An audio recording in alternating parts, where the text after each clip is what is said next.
السلام عليكم ورحمة الله وبركاته. الحمد لله وحده والصلاة والسلام على من لا نبي بعده. إخواني في الله, bado tuendelea na darasa yetu ya tafsiri ya surati al-Waqi'a na tutamwomba qari wetu Muhammad Yusuf atusomee. أعوذ بالله من الشيطان الرجيم. بسم الله الرحمن الرحيم. إذا وقعت الواقعة ليس لوقعتها كاذبة خافضة رافعة إذا رجت الأرض رجا وبست الجبال بسا فكانت هباء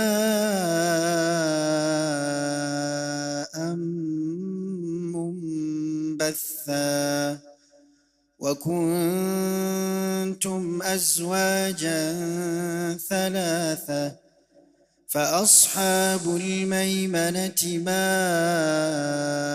أصحاب الميمنة وأصحاب المشأمة ما أصحاب المشأمة والسابقون السابقون أولئك المقربون.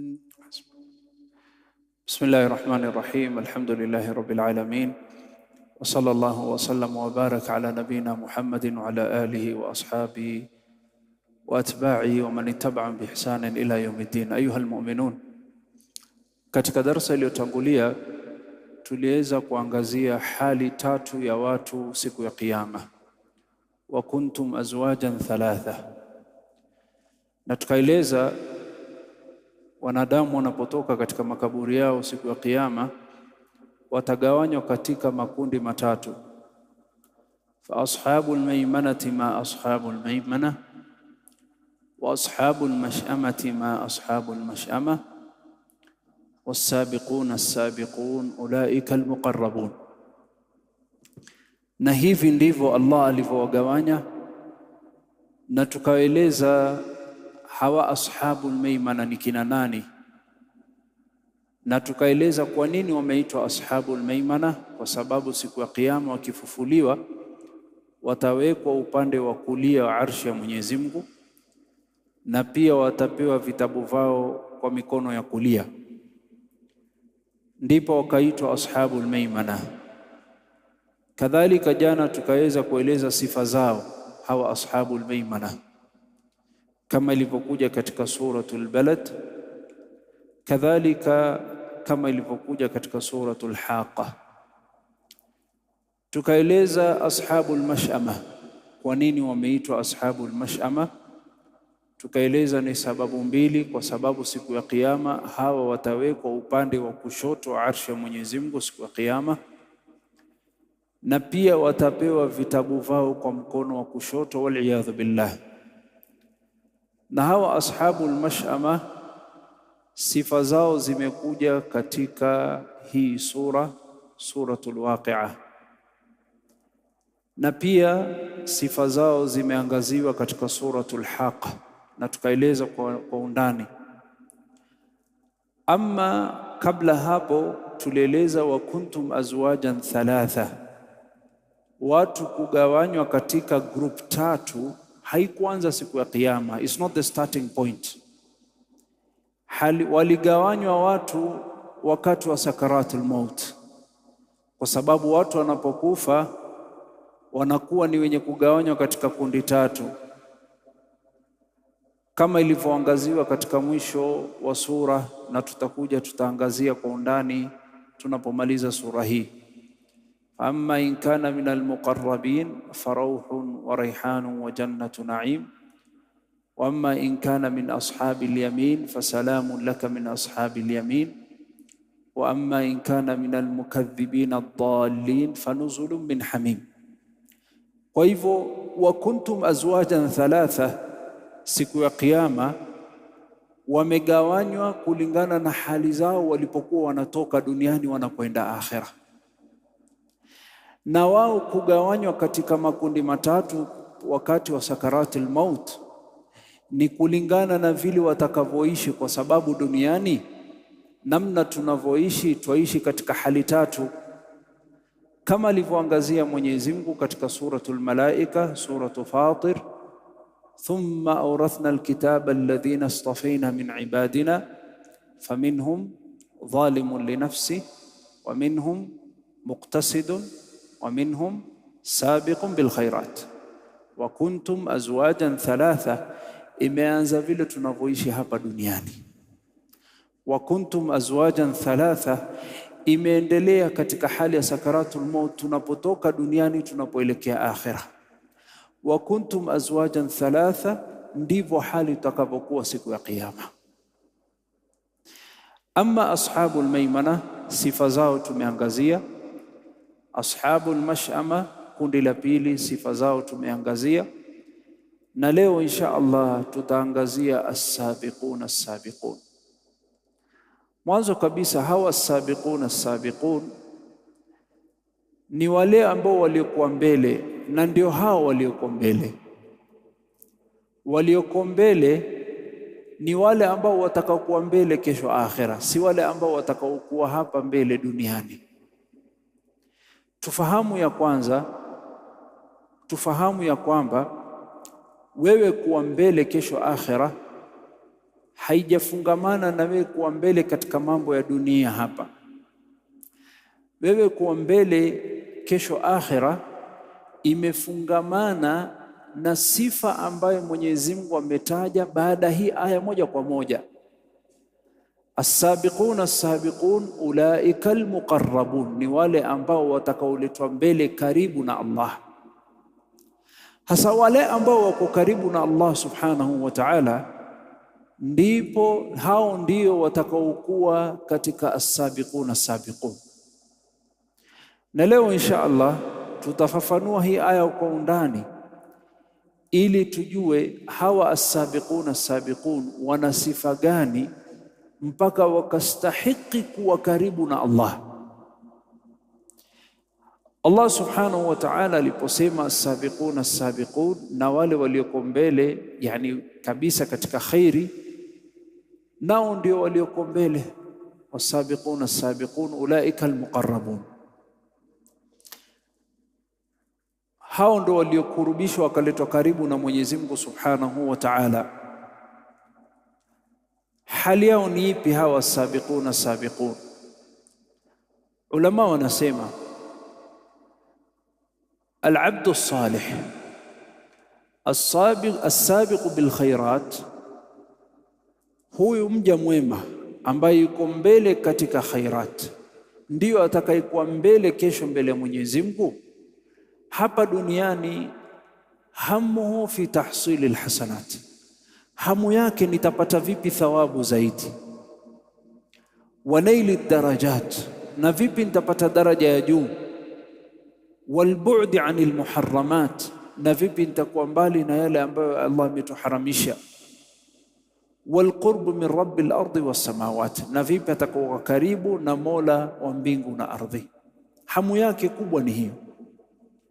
Sasa huyu ambaye amekuwa sabiquna sabiqun, akakuwa karibu na Mwenyezi Mungu, akiamka asubuhi, hamu yake, leo mimi nitapata thawabu nyingi kiasi gani? Ni lipi la kufanya nipate thawabu zaidi?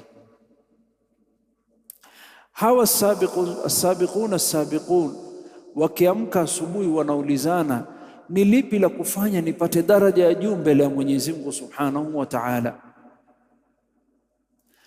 Hawa as-sabiquna as-sabiqun wakiamka asubuhi, hamu yao ni lipi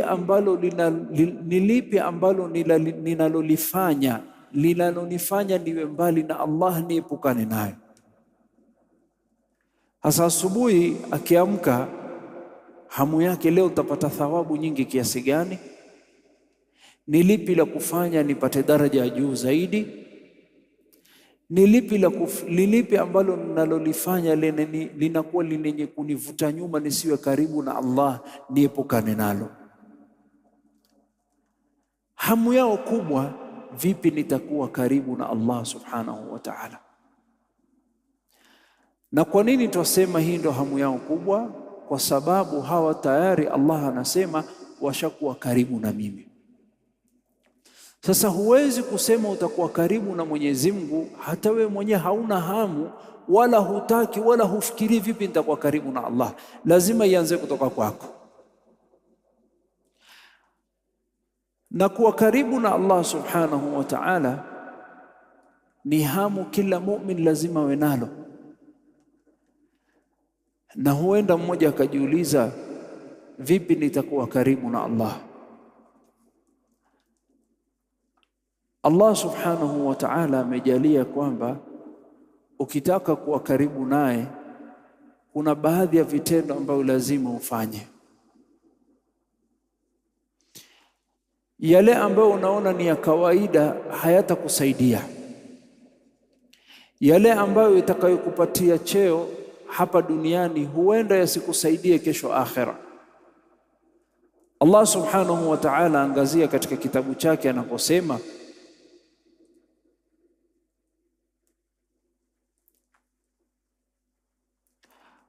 wama amwalukum wala auladukum billati tuqarribukum indana zulfa.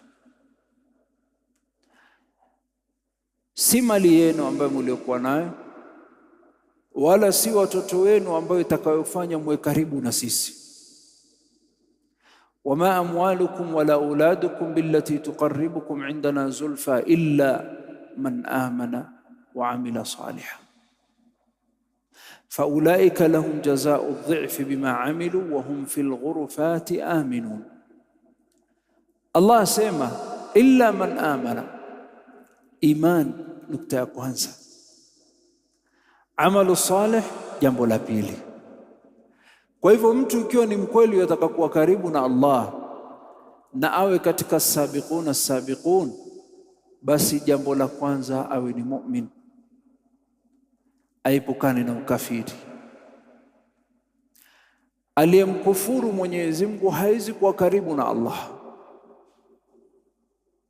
Jambo la pili, imani peke yake haikutoshelezi uwe karibu na Allah, kwa sababu imani ni jambo ambalo lilikuwa lipo katika moyo wako. Lazima uje na vitendo ambavyo vitakavyokusaidia uwe karibu na Mwenyezi Mungu. Na hapa ujue ya kwamba kuna waja tayari wako karibu na Allah, na Allah ashatueleza hawa wako karibu na mimi. Miongoni mwao ni malaika, kama alivyosema Mwenyezi Mungu alivyowasifu almalaikatul muqarrabun katika suratul Nisa. Na mitume tayari wako karibu na Allah subhanahu wa ta'ala, kama Allah subhanahu wa ta'ala alivyomsifu Nabillahi Isa wajihan fi dunya wal akhirati wa minal muqarrabin. Na mtu kuwa karibu na Allah inakuwa sababu ya yeye kuwa na nguvu na uwezo wa kupambana na mambo yote yanayomkabili. Ndipo Allah subhanahu wa ta'ala alipomtuma Nabillahi Musa kwenda kupambana na Firaun, ilikuwa mwanzo Nabillahi Musa awe karibu na Allah ili apate nguvu ya kuweza kupambana na Firaun.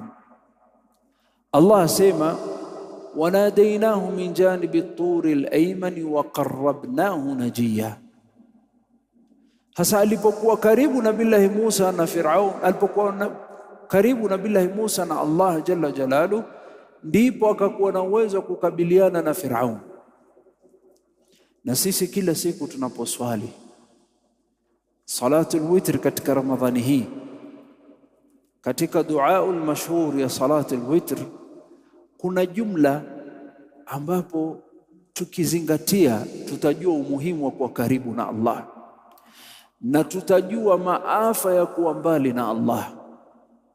Anaposema imamu anaposwalisha salatul witr akisema Allahumma hdina fiman hadayt wa afina fiman عافيت وتولنا فيمن توليت وبارك لنا فيما أعطيت وقنا واصرف عنا برحمتك شر ما قضيت فإنك تقضي ولا يقضى عليك فإنه لا يعز من عاديت ولا يذل من واليت. fa innahu la ya'iz, hapati uwezo, hapati utukufu yeyote aliyefanya uadui na Mwenyezi Mungu, haiwezekani. Wala yadhillu man walait, na hadhaliliki alikuwa wali wa Allah, bimaana alikuwa karibu na Allah. Hasa haya ni mambo ambayo yatakana kila mmoja wetu afikirie, ni yapi ya kufanya ili niwe karibu na Allah subhanahu wa ta'ala. Na leo nitawaeleza ni amali gani itakufanya uwe karibu na Allah hapa duniani, mpaka uwe katika almuqarrabin, mpaka uwe katika as-sabiqun, mpaka uwe siku unapokufa katika hali ya sakarati al-maut unakuwa ni mwenye kubashiriwa rahma ya Allah, mpaka unapofufuliwa siku ya kiyama unakuwa katika kundi moja na Mtume Muhammad na mashuhada na as-siddiqin kama Abi Bakr. Jambo la kwanza ambalo lazima uwe nayo ikiwa unataka kuwa karibu na Allah ni kumwomba Allah msamaha kwa makosa yako. Huwezi kuwa karibu na Allah, huwezi kuwa katika as-sabiqun ikiwa wewe uko mbali na Allah na una madhambi. Hasa Allah subhanahu wa ta'ala amebainisha ya kwamba katika kitabu chake katika suratu Hud, anayemwomba msamaha na kumtubia na kurekebisha mwenendo wake, basi Allah huwa karibu na hupokea dua ya huyu mtu. Nabillahi Salih aliwahimiza watu wake wamtubie Mwenyezi Mungu, akawaamrisha mtubieni Allah na mumuombe Allah msamaha, na ni kwa faida yenu. Akawaambia fastaghfiruhu thumma tubu ilayhi inna rabbi qaribun mujib. Muombeni Allah msamaha, thumma baada hapo tubu ilayhi, mrudieni. Mulikuwa mbali na yeye, sasa njooni karibu na yeye, na kuwa ni mwenye kumrudia Allah subhanahu wa ta'ala, basi malipo ni kwamba inna rabbi qaribun mujib, Allah huwa karibu na nyinyi, mujibun, anapokea dua zenu. Kwa hivyo hapa tupata faida, anayetaka dua zake zikubaliwe na anayetaka kuwa karibu na Allah amwombe msamaha. Ndio maana waumini wanapotaka kumwomba Allah msamaha, au afwan, waumini wanapotaka jambo kutoka Mwenyezi Mungu, mwanzo huanza kuomba msamaha. Ya Rabbi nisamehe, ya Rabbi nimekukosea, ya Rabbi nifutie madhambi yangu, ya Rabbi nakurudia nipokee. Kisha baada hapo ndo wanauliza wanachotaka.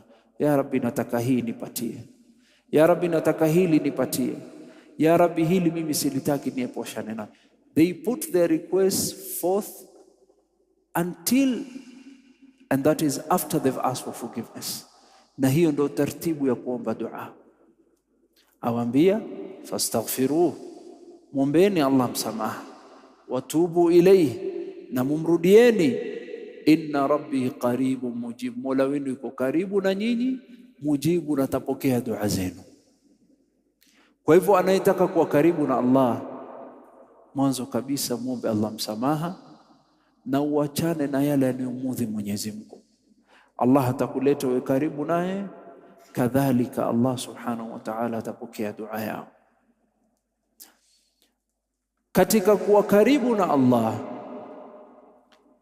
ni kuwa na huruma na waja wa Allah subhanahu wa ta'ala, na kuwafanyia wema waja wa Allah. Kuwa ni mtu wa kufanyia watu ihsani kadri ya uwezo wako. Waweza kumfaa huyu, mfae. Ataka nini? Ataka umsaidie na jambo fulani, msaidie. Au waweza fulani ana shida, waweza kumtatulia shida yake, mtatulie. Inakuwa sababu ya wewe kuwa karibu na Allah unapokuwa na tabia hii ya ihsan. Mwenyezi Mungu asema inna rahmatallahi qaribun minal muhsinin. Kwa hivyo huwezi kusema wataka kuwa karibu na Allah na wewe hauna huruma na waja wa Allah, wala hujui kumfanyia mtu ihsani.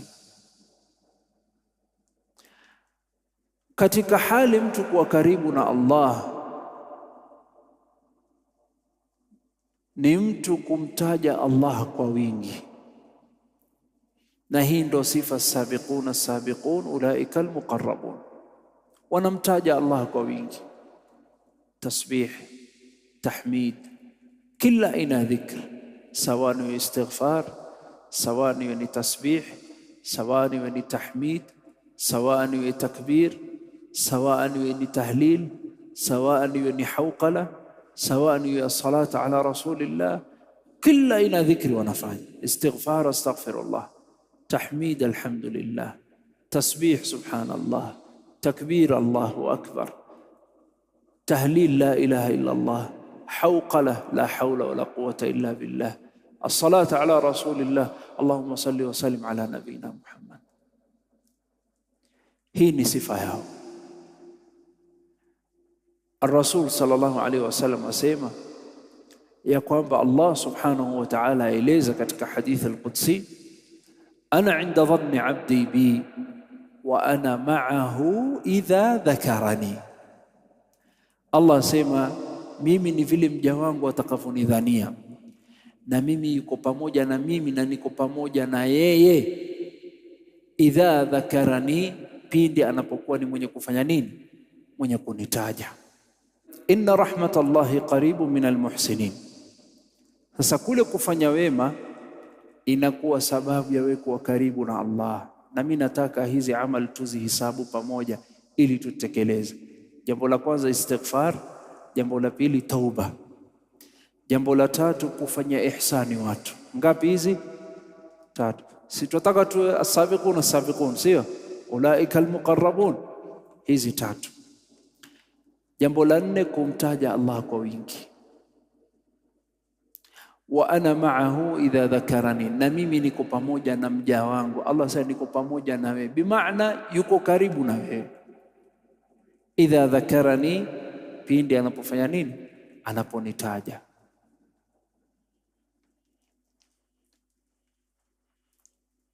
Katika mambo amali ya tano, sio istighfar, tauba, al-ihsan, kadhalika dhikrullah.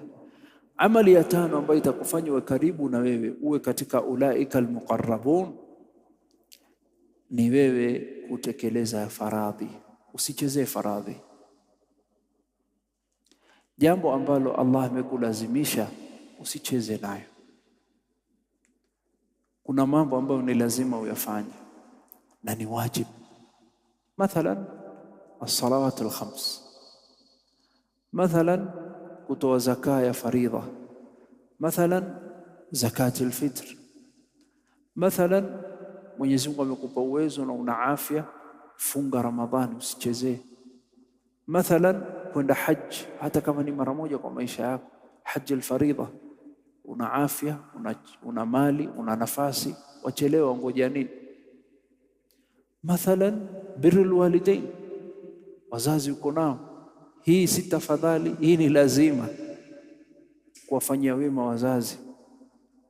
Mathalan silatu rahim, uko na familia, uko na am, uko na uncles, uko na aunt, lazima uwe na uhusiano na wale, usikate uhusiano, wapigie simu, wajulie.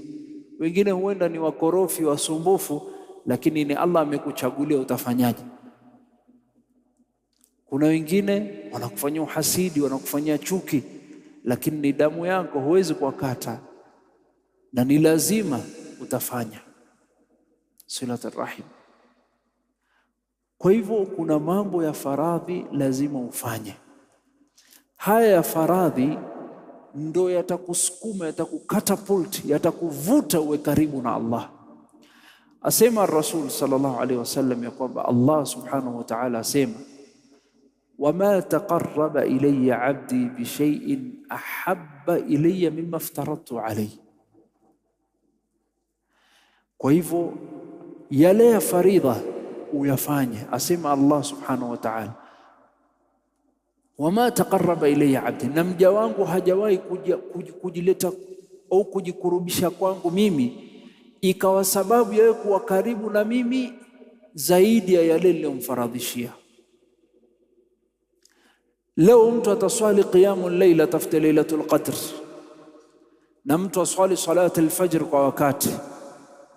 Katika hizi mbili, salatul fajr dakika 10, qiyamul layl ni hours, 4-5 hours, lakini it's not a matter of time. Si masala ya wakati, ni masala ya faradhi na ya ziada. Kwa hivyo mtu kuliko kuswali qiyamul layl mbele Allah afadhali yule anayeswali salatul fajr kwa wakati kuliko mtu anayeswali swala za usiku.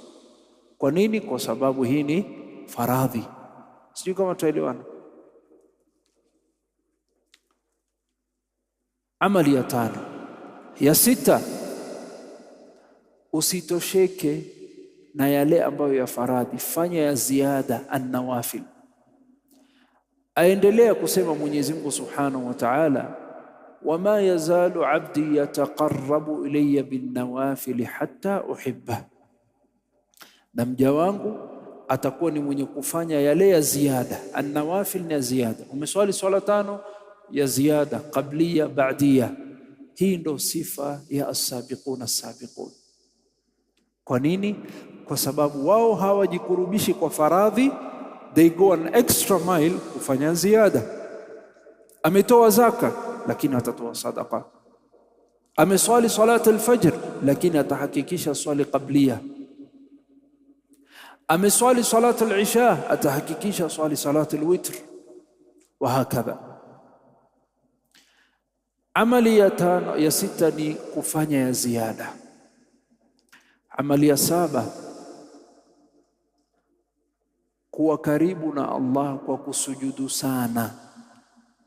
Kwa kusujudu sana. Mwenyezi Mungu Subhanahu wa Ta'ala asema katika suratul Alaq, wasjud waqtarib, sujudu kwa wingi na uwe karibu na Allah. Na ar-Rasul sallallahu alaihi wasallam asema, aqrabu ma yakunu al-'abdu min rabbih wa huwa sajid. Hakuna sehemu ambapo mja huwa karibu na Allah kama hali ya sujudu. Na Rasul sallallahu alaihi wasallam siku moja alipokuwa yojiandaa kuswali, au nashaandaliwa maji na kila kitu, akafurahishwa mno na yule sahaba alivyomhudumia. Ar-Rasul sallallahu alaihi wasallam akamuuliza, alaka haja, una jambo ungependa nikufanyie? Ya Rasul akwambia, tell me, uko jambo? Yule mja akaona this is a golden opportunity. Ar-Rasul amwambia, nikuombe nini? Nikuombe nini? Yani wallahi tungepata hiyo fursa, tungepata hiyo fursa.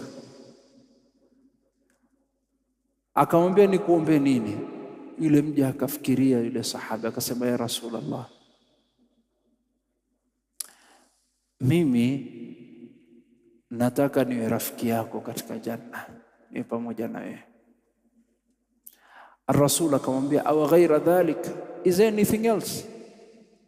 Ambia, la, hilo nataka. Basi Ar-Rasul sallallahu alaihi wasallam akamwashiria kwamba hilo mpaka uwe karibu na Allah ndio utakuwa pamoja na mimi, na ili uwe pamoja na mimi ni tupate kuwa pamoja, fa'inni ala nafsika bikathrati sujud, wewe nisaidie kwa kumsujudia Allah sana, uwe karibu na yeye. Wasjud waqtarib. Amali ngapi hiyo? 7, sio? Amali ya 8 ambayo itakayofanya uwe karibu na Allah, uwe katika muqarrabin, ni uwe ni mtu wa kuomba dua kwa wingi. Kwa nini? Kwa sababu dua inamfanya Mwenyezi Mungu awe karibu na wewe. Ajibu wallahi. Kuomba na kumwomba Allah inakufanya uwe karibu na yeye, na Mwenyezi Mungu huwa karibu na wewe. Lakini bilaks, ukimwomba mwanadamu inamfanya awe mbali na wewe. Na usimlaumu mwanadamu akiwa mbali na wewe. Kwa nini? Kwa sababu yeye ni marzuq, yeye ni makhluq. Na usishangae na Allah Unapoomba huwa karibu na wewe, kwa sababu yeye ndo al-Khaliq, yeye ndo ar-Raziq. Wabilaks, hasa Allah subhanahu wa ta'ala amejalia kwamba katika njia ya wewe kuwa karibu naye na katika njia al-muqarrabin, sifa zao ambao ndo baadaye wanakuwa ni as-sabiqun as-sabiqun, wako na tabia kumwomba Allah sana. Allah asema wa idha sa'alaka ibadi anni fa inni qarib ujibu da'wata ad-da'i idha da'an. Sifa nyingine ya kuwa karibu na Allah katika sifa al-muqarrabin, ambayo itakuwa sababu ya wewe kupata rahma za Allah na uepushwe na adhabu yake. Mutashangazwa, lakini ni wewe kuwa karibu na watu. Usijifanye uko juu. Ukijifanya uko mbali na watu, wala hutaki watu wawe karibu na wewe, na wajiona mimi niko juu ya watu, basi wewe utakuwa mbali na Allah. Lakini unapokuwa karibu na watu, basi utakuwa karibu na Allah. Asema Rasul sallallahu alayhi wasallam, ala ukhbirukum biman yahrumu ala an-nar au biman tahrumu an-nar alayhi. Ar-Rasul sallallahu alayhi wasallam aliambia masahaba, je, nisiwaeleze ni nani ambaye moto wa jahannam itawekwa mbali na yeye na atakuwa karibu na Allah subhanahu wa ta'ala? Qala tahrumu an-nar ala kulli hayyin layyin qaribun sahl. Vile unavyotaamaliana na watu, Mwenyezi Mungu, ar-Rasul asemaje? Hayyin layyin qaribun sahl. Ay bimaana wewe uko karibu na watu, hayyin simple, sahl mambo yako ni easy, alafu you make things easy for people. Kufanya watu mambo sahali. Ankuja na mtu aweza kufanya, you don't make a big deal, waweza kufanya ufanyie mara moja. Mtu atakuzungumza nayo, ampatia wakati. Hasa hii inakufanya uwe karibu na Allah unapokuwa karibu na watu. Qala tahrumu an-nar alayhi, akuwa na subra katika kudil na watu. Allah asema huyo nar ni haram kwake. Allahumma ja'alna minhum ya Rabb. Kullu hayyin layyin qaribun sahl. Hayyin easy going, layyin very soft kind, qarib yuko karibu na watu, sahl mambo yafanya mambo madogo.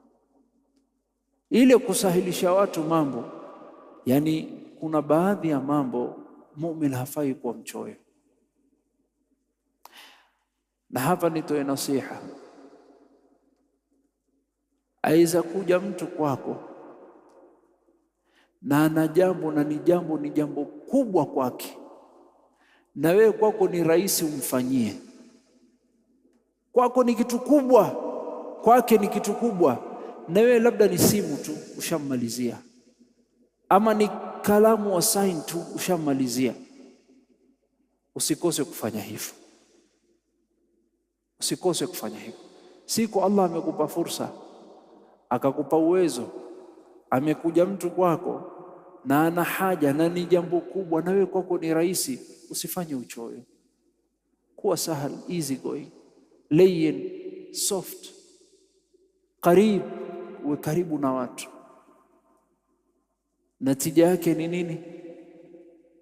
Asema Rasul, tahrumu an-nar alayhi, huyu moto wa jahannam ni haram kwake. Allahumma ja'alna minhum ya Rabb. Wakati uruhusu hawa al-muqarrabun wamejikurubisha kwa Allah kwa kufanya mambo ambayo inayofanya we karibu na Allah. Tumetaja sujud, ad-du'a, dhikr, al-faraidh, an-nawafil. Na pia hawa wamekuwa karibu na Allah kwa kuwa wao hawako karibu na baadhi ya mambo. Asema hii mimi si karibu naye, nakaa mbali naye kwa sababu Allah hapendi. Ar-Rasul sallallahu alayhi wasallam alikuwa karibu na Mwenyezi Mungu na ni katika sabiqun. Na sisi ili pia tuwe katika sabiqun, ulaika almuqarrabun, walikuwa karibu na Allah. Kuna baadhi ya mambo lazima uwe mbali nayo, usiwe karibu nayo. Kuna baadhi ya mambo waweza kufanya ukakurubia ikakuangusha. Kama vile kuna baadhi ya mambo ukikurubia itakunyanyua na utakuwa karibu na Allah. Kuna baadhi ya mambo ukikaribia itakuangusha na utakuwa mbali na Allah. Allah subhanahu wa ta'ala alimwambia Nabillahi Adam na mama yetu Hawa, wala taqraba hadhihi shajara fatakuna min adh-dhalimin. Allah mwambie baba yetu Adam na mama yetu Hawa, wala taqraba hadhi, musikaribie mti huu, don't come near it, fatakuna min adh-dhalimin, na nyinyi mtakuwa katika madhalimu, na itawafanya mkikaribia huu mti itafanya muwe mbali na mimi. Hasa hapa muumini yajua ya kwamba kama vile kuna baadhi ya mambo inakufanya uwe karibu na Allah ukikaribia, wabilaksi kuna baadhi ya mambo ukikaribia itakufanya uwe mbali na Allah. Kwa hivyo usifanye yale ambayo yanayokufanya uwe karibu na Allah ukayafanya, na yale ambayo ukikurubia karibu na Allah inakufanya urudi nyuma. Lazima yaende kwa pamoja. Narudia tena, lazima yaende kwa pamoja. Yale ambayo Allah inakufanya uwe karibu na Allah, fanya. Yale ambayo ukikaribia kufanya uwe mbali na Allah, usikaribie. You have to do these things together. Wala taqraba hadhihi shajara fatakuna min adh-dhalimin. Na kila mtu kuna shajara, kuna mti katika maisha yake. Kuna baadhi ya mambo katika maisha yako wewe mwenyewe yanakuzunguka, kwa sababu hali ya mtu hutofautiana. Kuna mfanyabiashara akikaribia riba itafanya nini? Itamfanya awe mbali na Allah. Sijui kama tuelewana. Sasa katika mambo ambayo Allah subhanahu wa ta'ala amekuwa ni mwenye kutuamrisha tusikuribie, pia ni machafu. Allah sema wala taqrabu zina innahu kana fahisha wa saa sabila. Allah sema usikaribie zina, usikaribie. Ukikaribia zina utakuwa mbali na mimi. Hasa hawa as-sabiqun ulaika al-muqarrabun waliepukana na mambo ambayo wakikaribia itafanya wawe mbali na Allah, wakafata amri ya Allah, wala taqrabu zina, hawakukaribia. Kadhalika zina imetajwa kwa jumla tu, imetaja kama zina, lakini kuna aya nyingine imetaja machafu kwa jumla, kwa sababu sasa tuko zama katika LGBTQ class. Zina ni mwanamume kumwendea mwanamke ambaye si halali yake, lakini siku hizi tuna ziada, kuna plus. Hasa pia hayo usikaribie, ni machafu. Allah asema wala taqrabu alfawahisha ma dhahara minha wa ma batan. Enyi waja wangu, msikaribie machafu. Allah alikuwa yajua haya yatakuja, ndio maana hakutaja zina peke yake, akataja mengine, akayataja kwa jumla, japokuwa haikutajwa katika Qur'ani. Mambo ya liwat, usikaribie liwat, Allah hakusema, lakini wala taqrabu alfawahisha, liwat usenge unaingia. Mwanamke kumwendea mwanamke, lesbianism, haikutajwa katika Qur'an, lakini yaingia katika aya wala taqrabu alfawahisha. Sasa anaitaka kuwa karibu na Allah, as-sabiqun ulaika al-muqarrabun, hizi fawahish usikaribie, kwa sababu itakufanya uwe mbali na nani? Na Allah subhanahu wa ta'ala. Katika mambo ambayo Allah ametuambia tuepukane nayo ni ushirikina, kwa sababu ushirikina itakufanya uwe mbali na Allah kabisa. Kutaamaliana na shirk na uchawi na majini na uganga na sihri yatakufanya uwe mbali na Allah subhanahu wa ta'ala. Allah asema fajtanibu, epukaneni nayo. Fajtanibu rijsa min al-awthani wajtanibu qawla az-zur.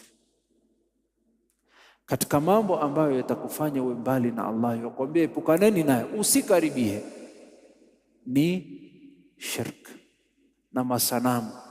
Kadhalika kutoa ushahidi wa uongo. Wale ambao wanaofanya ushirikina walipoulizwa Abu Lahab na Abu Jahal, wakiulizwa man khalaqa as-samawati wal ardi, la yaquluna Allah. Hasa wao wakaulizwa, kwa nini nyinyi muendelea kumshirikisha Mwenyezi Mungu? Wasema hawa masanamu tunaoabudu ni njia sisi kuwa karibu na Allah. Allah eleza katika suratu Zumar, walladhina ittakhadhu min dunihi awliyaa ma na'buduhum illa liyuqarribuna ila Allahi zulfa. Hao wenye kufanya usihiri na uchawi na mizimu na kuenda kuabudu masanamu, wao wanaona kwamba hii ni njia kuwa karibu na Allah. Sasa hapa tupata kujua ya kwamba kuna watu wanataka kuwa karibu na Allah, lakini wamekosea njia kuwa karibu na Allah. Na yeyote ambaye atakaye kuwa karibu na Allah ama ataka kuwa karibu na Allah, basi suluhisho iko katika aya moja.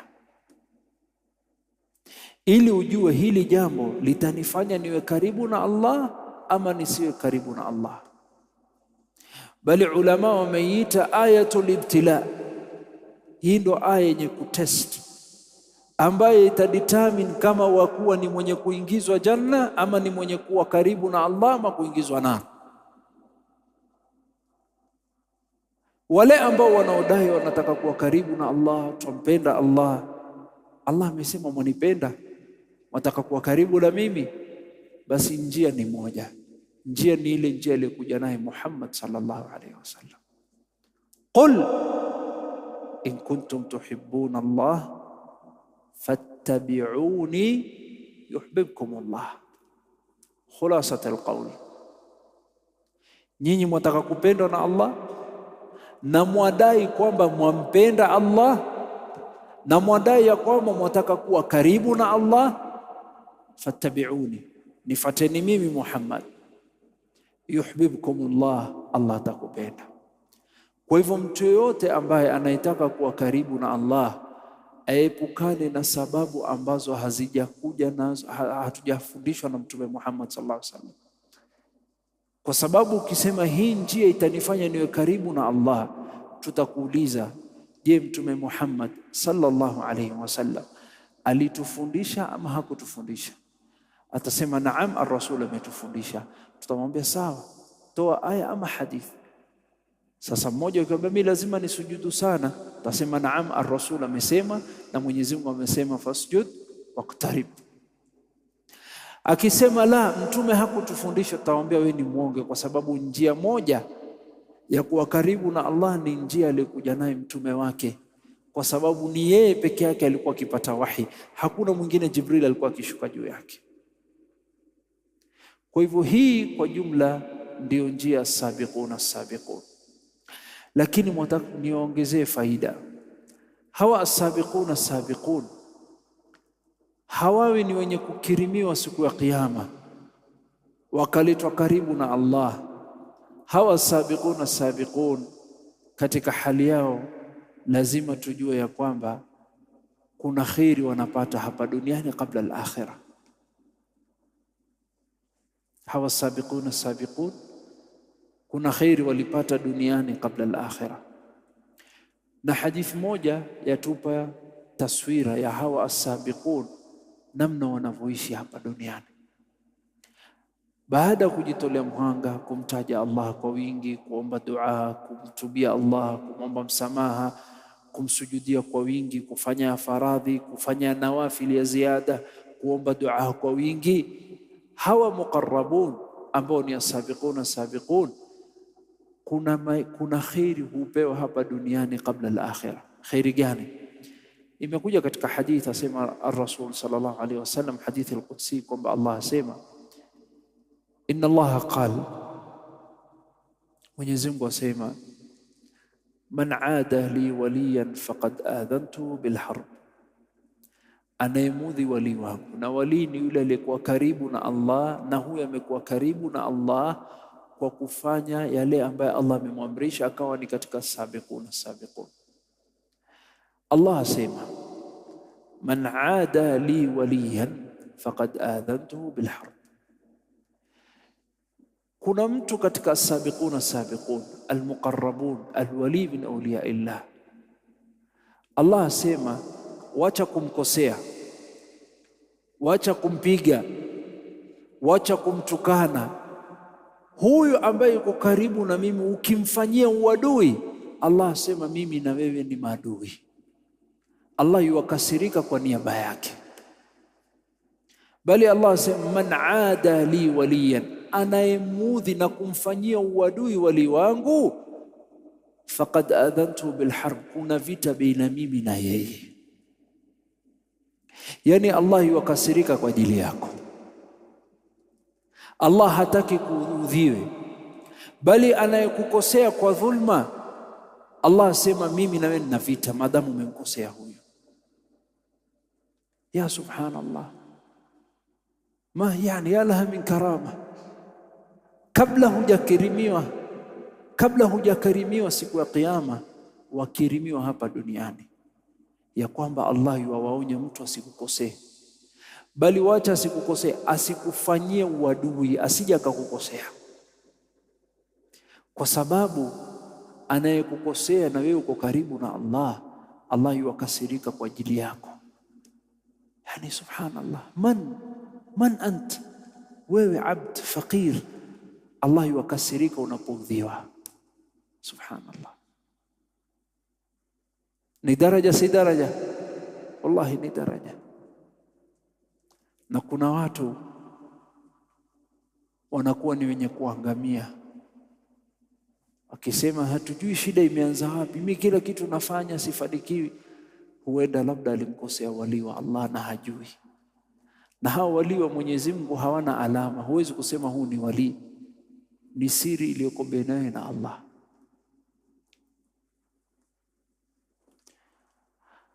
وما تقرب إلي عبدي بشيء أحب إلي مما افترضته عليه وما يزال عبدي يتقرب إلي بالنوافل حتى أحبه. الله يوابينه. hasa السابقون أولئك المقربون wanapendwa na Allah. Na hawa wakishapendwa na Allah, faidha ahbabtahu, na pindi nitakapompenda Allah yukushika na kukuongoza kisawa sawa. Kila siku asema ihdina siratal mustaqim, hiyo siratal mustaqim, ihdina, kule kuongoza itapatikana. Utaongozwa vipi? Kuntu sam'ahu alladhi yasma'u bi, yani masikio ya huyu wali wa Allah hasikizi yale ambayo yanayomudhi Mwenyezi Mungu, akisikiza ni mambo ambayo yanamfurahisha Mwenyezi Mungu. Allahumma ja'alna minhum. Wa basarahu alladhi yubsiru bih, na macho yake huyu wali wa Allah haangalii wala hatumii macho yake isipokuwa yale ambayo yanamfurahisha Mwenyezi Mungu. Allahumma ja'alna minhum. Wa yadahu allati yubtishu biha, na mkono wake Mwenyezi Mungu amuongoza, mkono wake hagusi yale ambayo Mwenyezi Mungu hajamruhusu. Hali ya haramu, hachumi cha haramu kisichokuwa chake, hachukui, hamgusi mwanamke wa haramu, hampigi mtu kwa dhulma. Mkono huu umeongozwa na Mwenyezi Mungu. Allahumma ja'alna minhum. Wa rijluhu allati yamshi biha, na huyu as-sabiq al-muqarrib al-wali min awliya illah, miguu yake hayatumii isipokuwa kwa njia inayomridhisha Mwenyezi Mungu. Allahumma ja'alna minhum. Kwa hivyo anakuwa chini ya ulinzi wa Allah. Anayemkosea basi yule asema wewe umenifanya hivi, sawa, mimi nimemwachia Allah. That is the worst thing that someone can tell you. Mimi sina shida, wewe akuachia Mwenyezi Mungu. Hiyo ndo hatari kubwa ambayo mtu aweza kukuambia maneno mazito yakitoka kwa mtu uliyemkosea. Ambia mimi sina shida na wewe. Mimi umenifanyia hivi si wewe. Mimi namwachia Allah. La ilaha illa Allah. La pili, apendwa. La tatu, aongozwa. Hizi ni zawadi yapewa al-muqarrib, al-wali min awliya illah. Na la nne, sikiza, wa in sa'alani la u'tiyanna. Akinyanyua mkono kwangu akasema ya Allah, Allah sema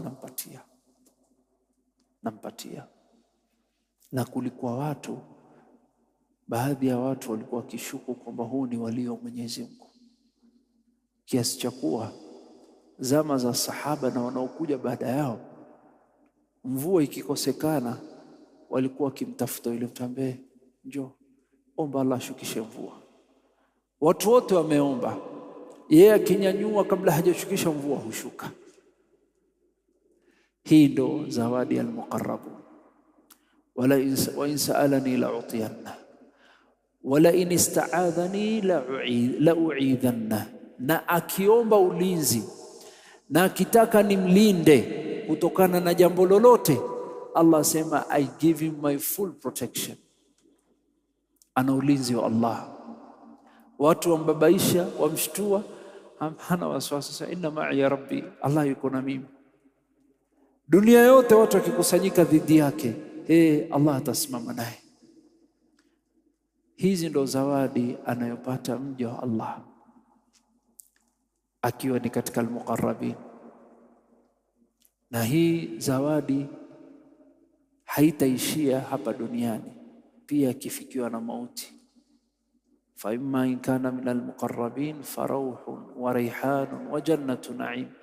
Atoka duniani ambaye ni raha tupu inakusubiri, usiwe na hofu. Ya rabbi ja'alna minhum ya rabbi, ya rabbi ja'alna. Farauhun wa rayhanun wa jannatu na'im. Na siku ya kiyama, as-sabiquna as-sabiqun ulaika al-muqarrabun.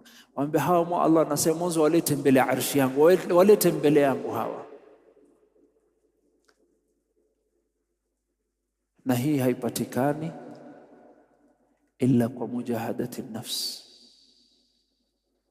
Na wallahi katika khairi yote unayoyafanya, wallahi thumma wallahi, katika khairi yote unayoyafanya, hakuna khairi ambayo iliyokuwa bora zaidi kuliko khairi ambayo itakayokusababisha uwe karibu na Allah. Na kama wajua katika maisha yako kuna jambo linalokufanya uwe mbali na Allah, epukana nayo, because you're missing out. Kuna mengi ambayo wakosa hapa duniani. Dua zako hazikubaliwi. Wamomba Allah kulinde kutokana na watu, lakini haupati ulinzi. Wataka uongozwe, ihdina siratal mustaqim, hupati. Kwa hivyo hii as-sabiquna as-sabiqun, watu wamejitolea mhanga, wakafanya bidii mpaka wakaweza kuingia katika kundi hii. Na mwongozo nimewapatia. Kuna mambo yatakufanya uwe karibu na Allah, fanya. Kuna mambo yatakufanya uwe mbali na Allah, usikaribie. Haya yatakuwa sababu ya wewe kuwa karibu na Allah. Tumomba Allah tujalie miongoni mwao. Sasa tumeangazia hawa ulaika al-muqarrabun, hawa ni khairi gani hufanywa duniani, dua zao hukubaliwa. Na tutaangazia baadaye mauti inapokuja wameandaliwa nini hawa sabiquna sabiqun. Lakini baada hii aya ulaika al-muqarrabun, Allah yueleza namna watakavyopokewa siku ya kiyama. Baada hii aya ulaika al-muqarrabun fi jannatin na'im thullatun min al-awwalin wa hakadha. Tutaangazia katika darasa inayokuja namna watakavyopokewa siku ya kiyama as-sabiquna as-sabiqun. Tumomba Allah subhanahu wa ta'ala tujalie min alladhina yastami'una al-qawla fayattabi'una ahsana. Allahumma arina al-haqqa haqqan warzuqna ittiba'ahu وأرنا الباطل باطلا وارزقنا اجتنابه. وصلى الله وسلم وبارك على نبينا محمد وعلى آله وأصحابه وأتباعه ومن اتبعهم بإحسان إلى يوم الدين. أحسنتم وجزاكم الله خيرا.